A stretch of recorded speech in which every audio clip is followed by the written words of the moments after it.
কি অবস্থা তোর? হ্যাঁ, তোমার খাবার তাই না?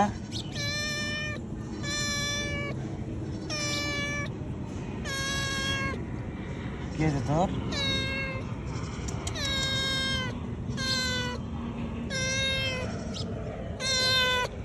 খাবি তুই কিছু কিছু খাবি?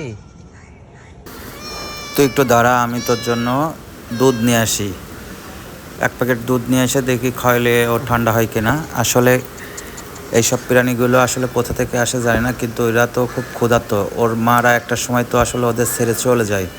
এই বিড়ালটা কয়েকটা দিনই দেখতেছি খুব কান্নাকাটি করতেছে আমাদের ফ্যাক্টরির সামনে। আসলে তার বডির অবস্থা খুবই খারাপ, দেখেন তার শরীরের অবস্থা খুবই খারাপ। বারবার কিছু মনে হচ্ছে চাচ্ছে আমার কাছে। দেখি একটা দোকানে যাই, একটা দুধ কিনে নিয়ে আসি। এই দোকানে এসে একটা 10 টাকা দামের একটা দুধের প্যাকেট সালাম 10 টাকার গুঁড়া দুধ দাও। দুধটা কিনে ওকে খাওয়াইলে হয়তো বা একটু ক্ষুধা মিটবে ওর। আসলে আমাদের আশেপাশে কত ক্ষুধার্ত প্রাণী পানি এইভাবে আছে, পানি। প্রতিদিন খাবারের সন্ধানে কান্নাকাটি করে, আমরা অনেকে খেয়ালই করি না। আসলে আমাদের উচিত এই সামান্য 10 টাকা 20 টাকা দিয়ে যদি ওদের একটা বিস্কিট, ওদের যদি একটু দুধ দিতে পারি, তাহলে ওরা একটু খেয়ে বাঁচতে পারবে। কারণ আমরা যদি ওদের না দিই আসলে ওরা কোথায় পাবে? এখন তো দেখা যায় যে বিড়াল ওই যেগুলো হলো গৃহপালিত না বিড়াল না, তাদের আসলে খুবই অসহায়ত্ব বোধ করে।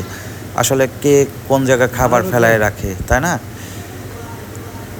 এই যে দুধটা দেখতেছেন, এই দুধটা নিয়ে যা ওরা একটু দিব, দেখি কি ও খায় কিনা, আমি একটু দেখি। এই যে দেখেন দুধ বানাইছি, এই দুধটা মনে হয় খাবে।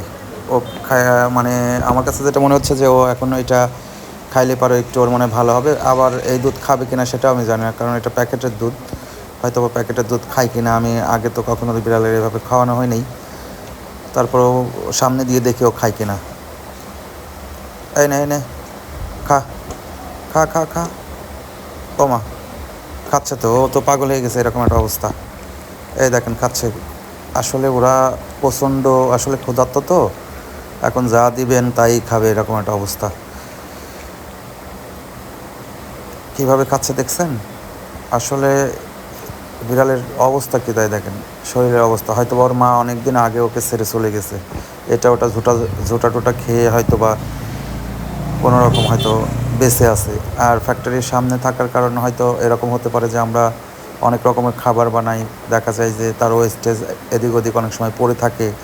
যখন ফ্লোর পরিষ্কার করে তখন হয়তো বাইরে এটা ওটা একটু পড়ে থাকে, হয়তো সেটা খাই। এই কারণেও আসলে ফ্যাক্টরির সামনে আসে। এরকম একটা দুইটা না, আমাদের এখানে কুকুর আসে, বিড়াল আসে, মাঝে মাঝেই দেখি আসে। আর 4-5টা কুকুর আছে, আমার দেখলে তো দৌড়াতে দৌড়াতে আসে। এই দেখেন এখন খাওয়া শেষ, এখন সে ঘুরে বেড়াচ্ছে।